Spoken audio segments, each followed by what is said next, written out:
Who is this Indra? What is this Indra all about? In today's point of view, we look at Indra as something Devendra. Indra and Devendra are not same. It's like a prime minister. It's like a position, it's a designation. Whereas when you come to the human body, we have Indriyas. There are 5 sense organs where we take the information inside. So those are called as Jnana Indriyas. What we call it as a Veda is a knowledge. The highest knowledge what humans know today. Okay. Knowledge is the Veda. When I know that there is a divine mind higher than this, I aspire for it. What was your initial steps of realization? I know it's a very profound journey. If you have a strong will to do, it's a beyond any doubt. Whatever I want or whatever I think to happen, it will happen if there is no doubt. Namaste viewers. Many of us have grown up hearing stories about Lord Indra indulging in worldly pleasures, being in a paradise, being surrounded by women, and often being fearful about struggling to protect his kingdom from demonic forces. But did you know that the concept of Indra that we know or that has been portrayed in stories is different from the concept of Indra from the Vedic context? So, is the Indra that we have heard about in the stories different from the Indra that is being explained in the Vedas? Let's turn to the expert to understand this. It's an honor to welcome Dr. Nagendra sir. Welcome sir, a medical doctor and a Vedic scholar. Sir, direct to the question, who is this Indra? What is this Indra all about? Okay. It's most relevant today to have this such a question of the word Indra. We'll try to see what we perceive Indra as today. Okay. Indra, the word actually means all powerful. It's the most powerful is Indra. Okay. We look into many different perspectives. First, in today's point of view, we look at Indra as something Devendra. Indra and Devendra are not same. Okay. So what we perceive Indra as, he is the Deva Indra, among the Devas. Devas are the cosmic beings. Okay. There is one supreme being, we call Tad Ekam, Tat, the supreme highest. Okay. And then we are the human beings. Right. That's a supreme being, there is a human being.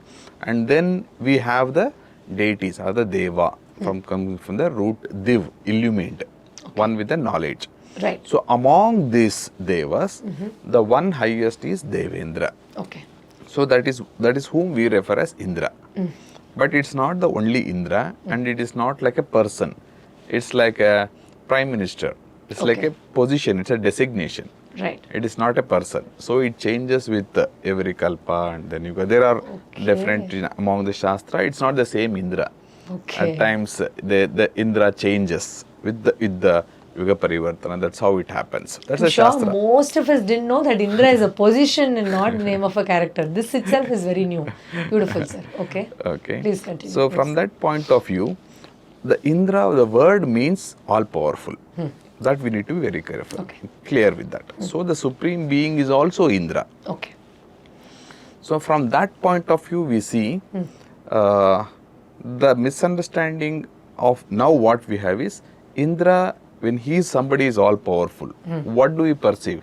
Like my boss, like he has access for everything. Right. So what do human beings look today as luxury, as something, all the facilities available, and then when moment you have something like in a movies, a person with all the facilities, you will have a champagne and then the women around, with all the jewelry. and then the luxury. So this is how we perceive. Yes. There's nothing wrong in the perception that is in the physical world, the luxury looks like that.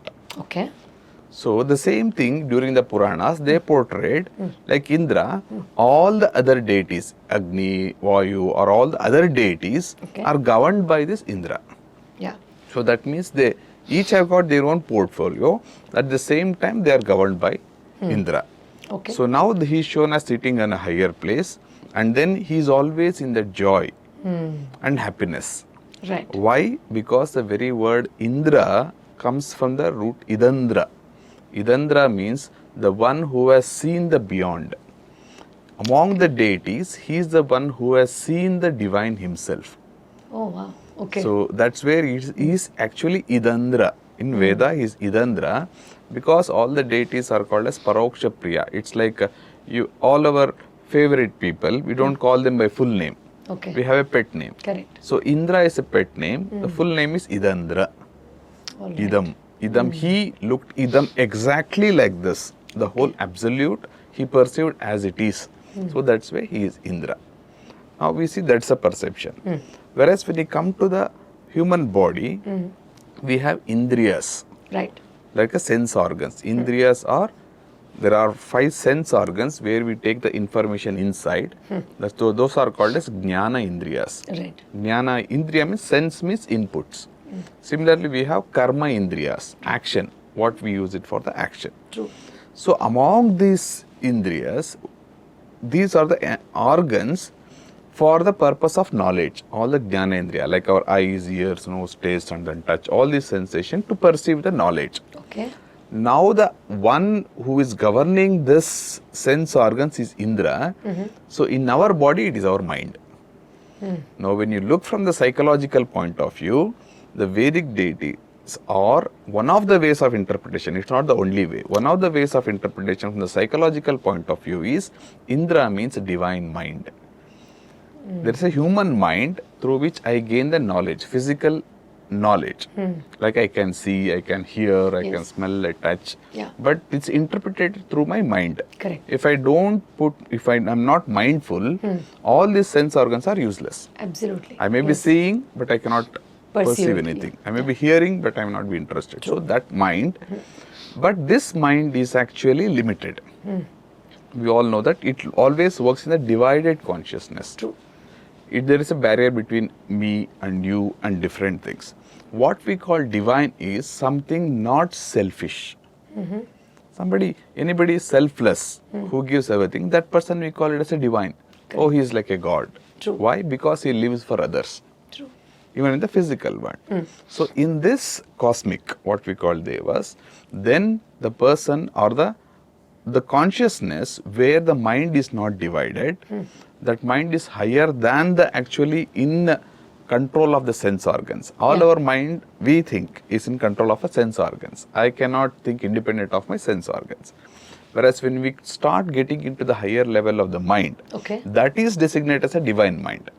Divine is always something pure, selfless, and then infinite, unlimited, vast. All those are termed as like a nature. Yes. Now this divine mind is what we want to attain when we want to actually look at the Supreme. So the eye, what I am looking, is an organ outside. The divine mind gives, just like in Bhagavad Gita, Krishna says to Arjuna, you cannot see through your eyes. I will give you Divya Chakshu. Yes. What is that? What you can see through inside, because you are looking at the inside of the essence of the divine himself.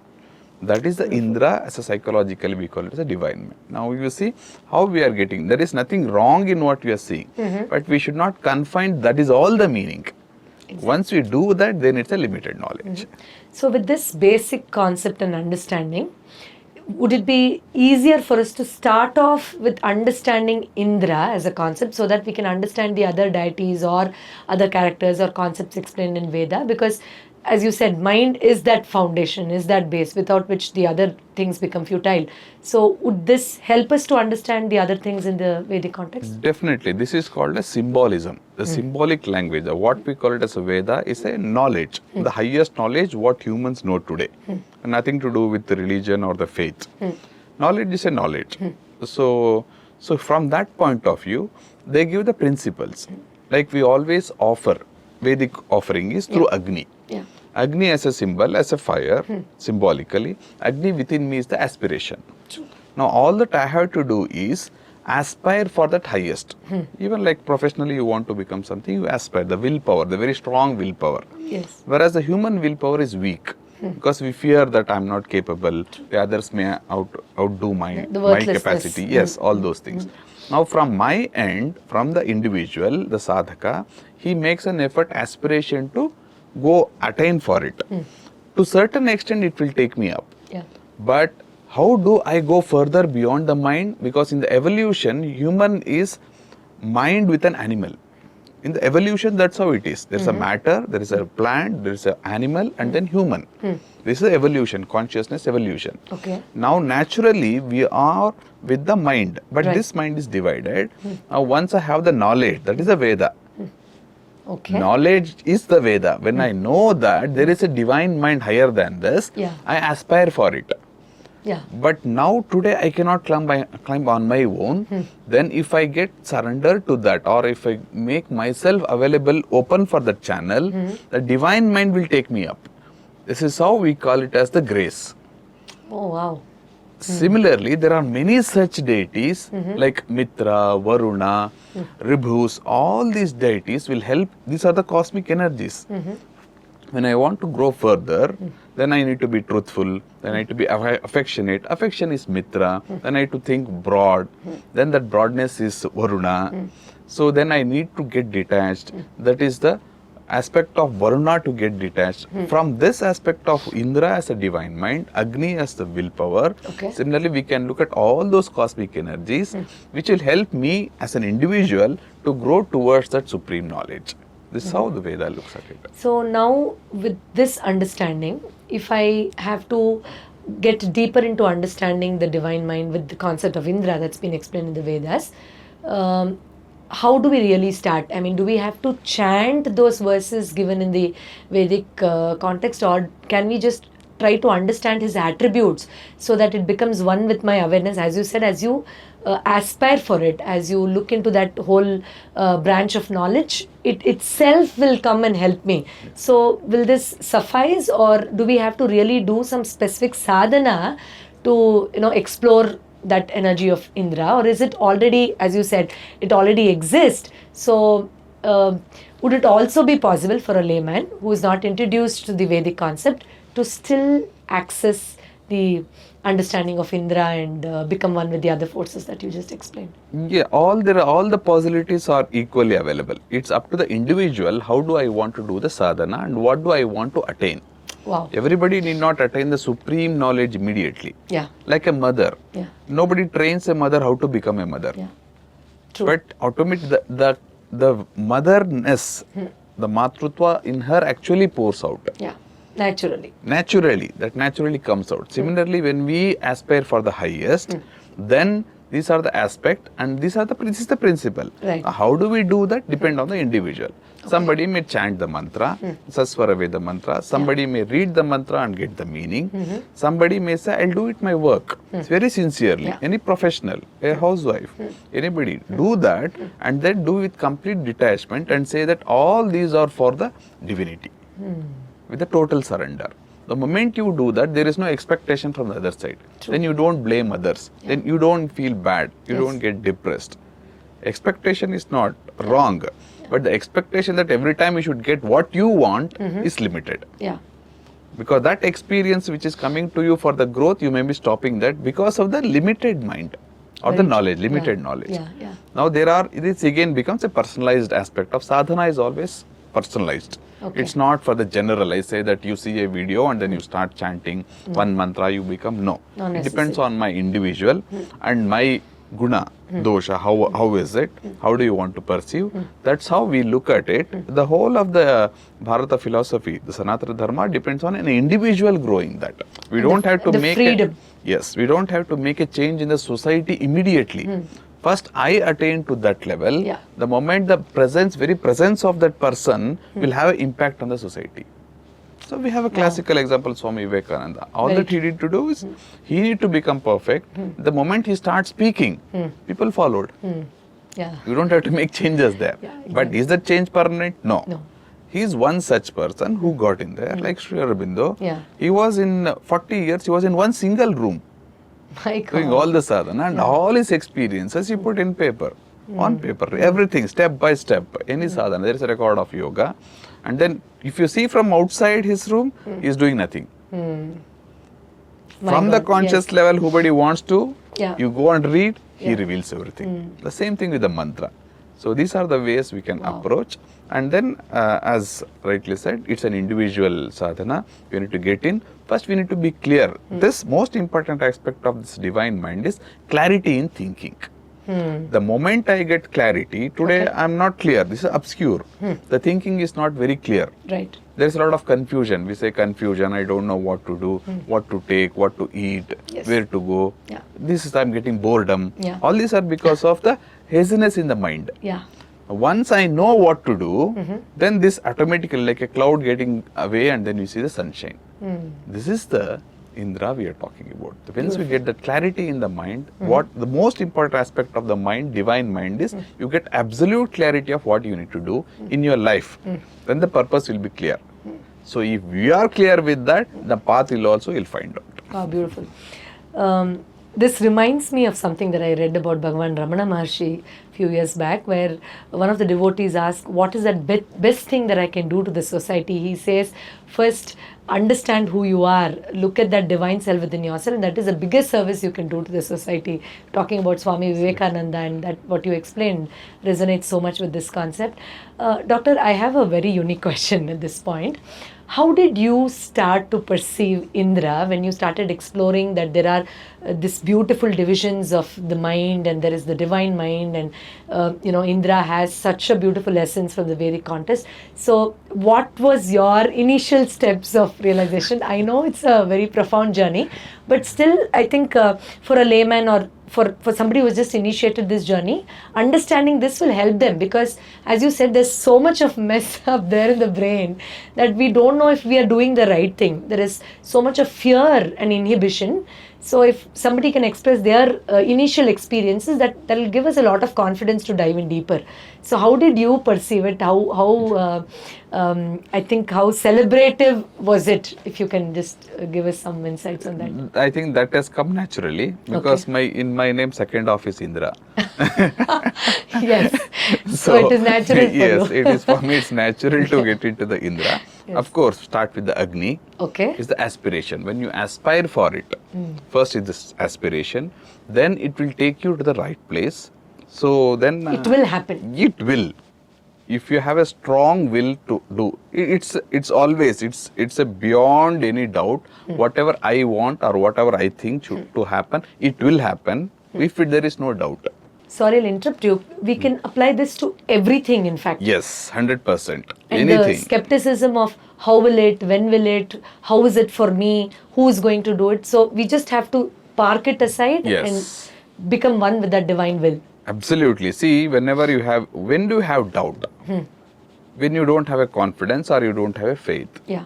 Where within yourself or anything. Yes. The time when you say it will, there's a conviction. Yes. This conviction will always happen 100%. It may be even healing. Absolutely. A simple healing, a wound healing or anything. So it will go absolutely if you are very clear, or if you believe you're a doctor. He says it will heal in 3 days, it will. It will. I've done it even in a 4 years child. The baby came to me. I told today. In fact, you said that once when you say when you want that ailment to go away, you say bye bye, see you, thank you, and then I gave the same mantra to that girl. Yeah. And then I told her today when you go to sleep, the baby had a fever. I told now all that you have to do is you sincerely say thank you, bye bye fever. I I'm don't done want with it. you, bye. Yeah, bye. And then So nice. first day they didn't do. Even mother never believed, Yeah. because she was in the divided attachment. Yes. The next day they end up with a better fever with the medication. Nice. And then the next day I told, did you do that? He said no. The mother said I forgot, because they didn't know it's important. Yes. Next night before going to sleep, the baby did it, and then following evening she came with a jumping one, flying, and she didn't know that. Did you do? I do. She even forgot she had a fever.